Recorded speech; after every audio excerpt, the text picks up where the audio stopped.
Many of us have been part of campaigns where we were told it would not be possible to win them.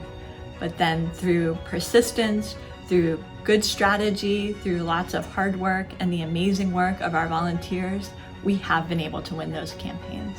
Here in my home county of Ventura, after 3 years of organizing, we were able to stop that oil well expansion. And when we were bringing people that live next to the oil wells out to these hearings and they're giving their firsthand accounts and their personal stories, they had the most impact on the decision makers. The elected officials even told us they'd never heard from this many people from the community or never really realized what these small decisions are having big impacts on people's daily lives. So we can make change, and it's going to be hard, but we just have to be persistent and we have to be vocal.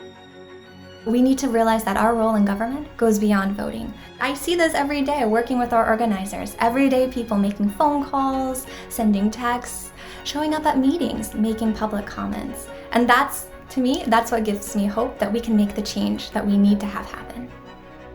I think research is an important part of Food and Water Watch's work because the research team can really kind of aggregate case studies from across the country and the world to provide the organizers with what it is they need to further their mission.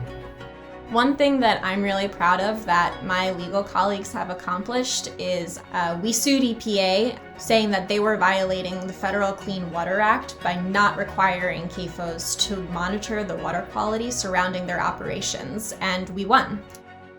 It will have broad implications across the country for how factory farms are regulated, and it will arm communities and concerned citizens with the information that they need to ensure that the water surrounding their homes is safe.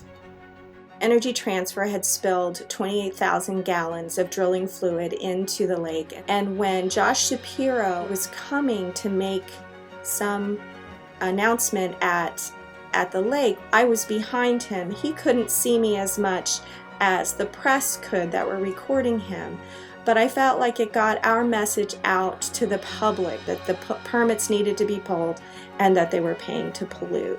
We call ourselves the ninjas, the pipeline ninjas, because we were out there fighting, and it's a pretty special thing. I am involved in a lot of other organizations, but this one goes out into the community. It engages people where they live, doing the face-to-face, people-to-people contact. That's what I like about Food and Water Watch. I volunteer because I want to make a better world. One of the things that gives me great hope as a volunteer with Food and Water Watch is that we are growing. We are building a movement.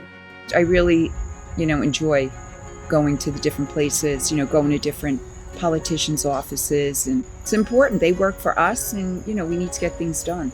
Every year, we sponsor a bill to introduce a moratorium on factory farming. With Food and Water Watch's help, every year we get more legislators to co-sponsor. And so they've been very helpful in teaching us how to move bills through the legislature.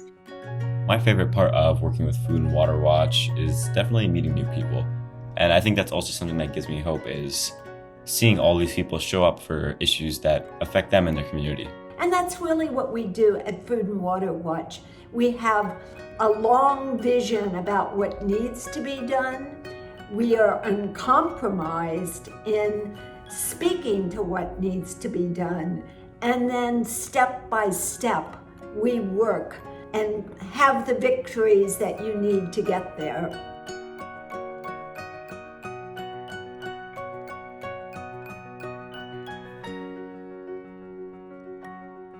Fight like you live here, because you do.